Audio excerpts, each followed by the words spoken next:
Welcome back to Your Real Estate COO. My name's Ashley and I'm here to help you level up your game. I'll be your Chief Operating Officer to your success. Let's dive in. Hi guys, welcome back to my channel. My name's Ashley and I'm your Real Estate COO. Right, so today we are going to be getting into where you get your listings from. I had a couple of messages. Ashley, where to get my listings? How do I find listings? You talk about data sheets. What is this? So I thought, you know what? Let me just jump on here really quickly and just go through some different ways in which you guys can find your listings on a day-to-day basis. So let's get into it. You're on the floor, done your training, on the floor, you're starting your business. You can't build a business without listings. Listings is the first part of the process. So you need to think about all the different ways in which you need to find listings in order to get leads. Leads turn into viewings, viewings turn into offers, offers turn into deals, deals turn into money. So it's all linked. So we need to start right at the beginning with how you're going to get your listings. First of all, Dubizzle. I mentioned this one before. Dubizzle is a great place to go for quick listings. Now, as I also mentioned before, you don't want to rely on Dubizzle because every broker will be using this tool to get quick listings. So you might not be able to list the property online, but at least you know it's available. Also bear in mind that landlords that advertise their properties privately, or even sellers, they tend to ask higher prices. So you may need to educate the landlord or seller on the current market price. Now you can do that with sending them reports from Property Monitor, which will give the landlord and seller the recent transaction information. If they're like, oh, but I've seen on Property Finder, property's going for X amount of money. Okay, Mr. Landlord, well, Property Finder is very subjective. I could put a property on there for 1,000,000 dirhams. It doesn't mean it's going to rent for 1,000,000 dirhams. So by sending the Property Monitor transaction report, this is deals that have actually happened. So these are deals, sales, and leases that have actually transacted. So this is the information that you want to be sending to your landlords and sellers. But Dubizzle could be a good way, a quick way for you to get quick listings. The low-hanging fruit, as we would say. Your CRM system. Now we've mentioned CRM before, super important with building your business. On your CRM is probably going to be like a listing pool or a database pool. So you want to go onto this pool and start calling through all the landlords and all the sellers. So normally these are listings where previous brokers left the company and all their listings get put into this one database pool. Go through that. There's going to be some little golden nuggets in there. So definitely go through the CRM system to try and get listings on the listing pool. But also once you've been in the business or on the job for a certain amount of time, normally 6 months, you want to start rinsing back through the data that you put on at the beginning because a lot can change in a couple of months. So you want to be keeping in touch with your landlords and sellers. It should be at least every single month. There should be some type of contact with these owners because a lot can change in a month. They may decide to sell. They may be looking to reinvest. Their tenant might be giving them issues. They might need help. So that's why it's important to keep following up with these landlords and sellers over the course of time. Because when their property does become available, who are they going to think of? You, because you've been in contact with them throughout the whole year. So your CRM system is super important for picking up new listings as well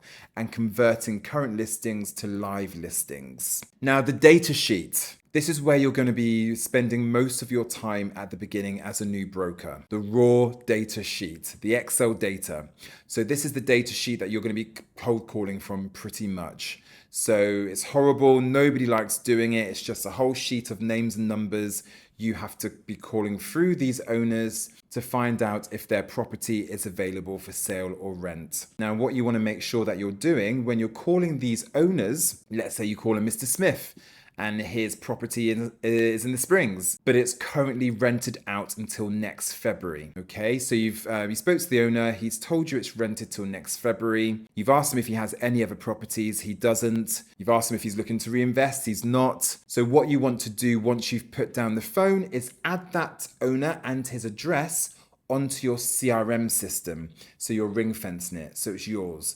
And then you're going to keep in touch with that owner over the course of time until next February when the unit becomes available, hopefully. So when it does become available, it comes back on the market with yourself. So the data sheets, the raw data sheets, you want to be calling 50, 100 calls of the data sheet every single day because the aim is that you're calling through all the data sheets, you're cleansing it or cleaning it, adding the authentic data to your CRM system, and the rest of the data, the not working numbers, the sold units, they then remain on that data sheet. So in time, you won't need to use the data sheet because it's all on your CRM system. Okay, see how it's so important, the CRM. So data sheets is definitely one place where you're going to be spending most of your time getting new listings. Networking.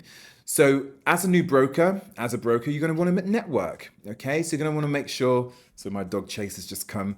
You're going to want to make sure that you are networking. When I first moved to Dubai, I attended a networking group. It's called BNI, I think it was. And it was every single month we would meet with this networking group. There was like 30 people in my group, and there's people from every single industry. I represented real estate, and I would then have to get up and talk for 5 minutes or a few minutes about my industry, any updates in the market, that everybody else would do the same. At the end, we'd all have coffee and breakfast and then exchange business cards. And then I would get referrals from that as well. So it's always good to attend networking events. I mean, I had to pay for this. No, I'm not saying that you've got to go out and pay for it because you might not have the money available, but there's definitely other networking places that you can go. Anything real estate related, you want to definitely be a part of. Sorry, my dog is just wrecking everything over here at the minute. Chase, calm down. So yeah, definitely any networking event, any real estate related event, you want to make sure that you get yourself to, because it's good to connect with people and it's good to also find out what's going on in the market. So networking is definitely a good thing that you want to be doing. Security guards. So you want to make sure that security guards are your best friends. Security guards in buildings, in villa communities, at the gates, they're the ones that have the key pretty much to all the community. So you want to make sure that they're your best mate. I would always take my one's water, sandwiches. There was one security guard who loved Baileys, so I got him a bottle of Baileys. He then loved me after that. So he would send me on WhatsApp any unit numbers that were becoming available in my area so I could then contact the owners and get the properties. So security guards, you want to definitely make sure they're on your side and bribe them, do whatever you can do to get them on your side. Give them 100 dirham out of every let that you do. 100 dirham goes a long way. Give them 500 dirhams. They'll be in your pocket then for sure. So definitely get the security guards, get friendly with them, make sure they know who you are, and they will in turn give you business if you then look after them as well. Alongside that, you want to be looking at the gardeners. If you're working in a villa community, the gardeners are pretty much the ones that are going around all the properties. They know which ones are vacant, they know which ones are moving out, they have all the owner's details. So again, if you're giving them 100 or 200 dirhams, if I'm honest, most gardeners' salaries are 200 dirhams a month. So if you're matching that salary by, if they're giving you a number and you rent that property, they're going to give you numbers every single day. So definitely befriend them and they will look after you if you look after them. To let boards, so to let or for sale boards. Any board. So let's say what I would do is anytime I'm doing a viewing, if I'm working in a villa community, anytime I'm doing a viewing, I would maybe get there a bit before or stay after the viewing and just drive around the community. Drive around the community to see if you can spot any for sale boards or to let boards. Write down the addresses, go back to the office and check your data sheet, hopefully, or the CRM. Hopefully it's on the CRM or on your data sheet. You have the owner's number, you can give them a call, and hopefully it's available and you can then proceed to list it online. So boards are very, very important. Referrals from your sales colleagues or colleagues within the business or even clients. Referrals, the best source of business. So again, if it's from your colleagues internally, make sure everybody knows who you are in your company. Make sure they know which area that you do. Maybe send out an email when you first join or send a little WhatsApp on the group. Hi guys, Ashley, I've joined I've joined the Springs team. Make sure people know who you are in your company. So when they do get properties in your community, they will give it to you. But also make sure you look after them as well. Maybe even buddy up with a couple of people and have like an alliance and you send them properties, they send you properties. So you've got a bit of a synergy going on. But referrals are definitely the best source of business because you can probably get the properties exclusive, which we will discuss at some point, which will then guarantee you get a deal. So definitely referrals are a good source of business. You might want to try door knocking.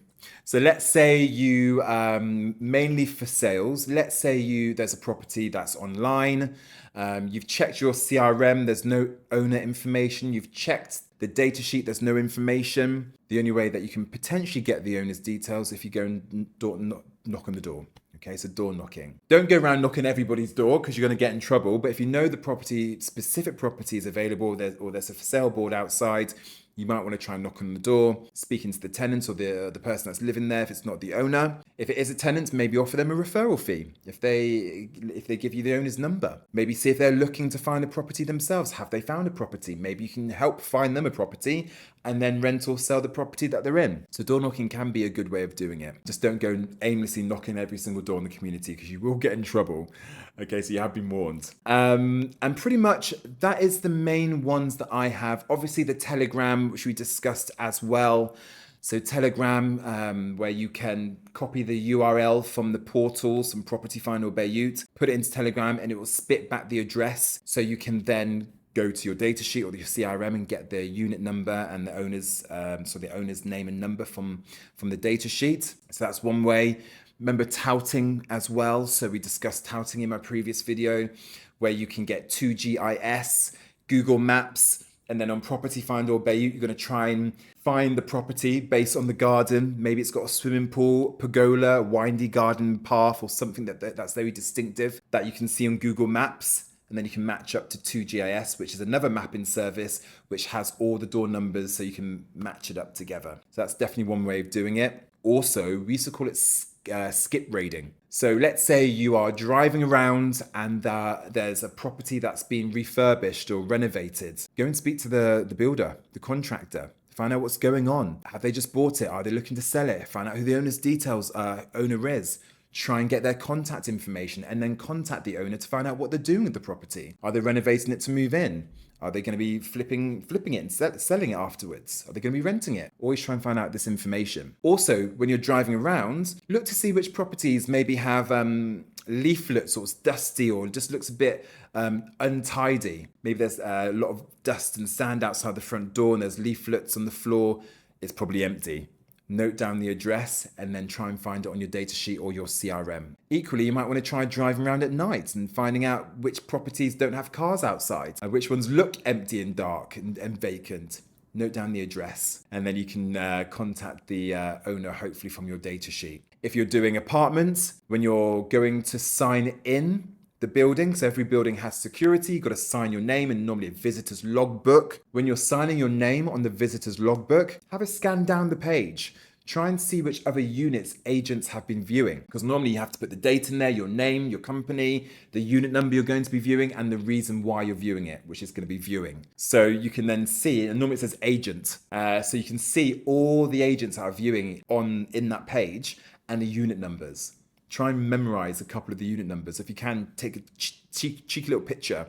Just don't get caught. That's another great way of trying to get addresses for you to get listings. So there's many different ways that you can use to find your listings on a day-to-day basis.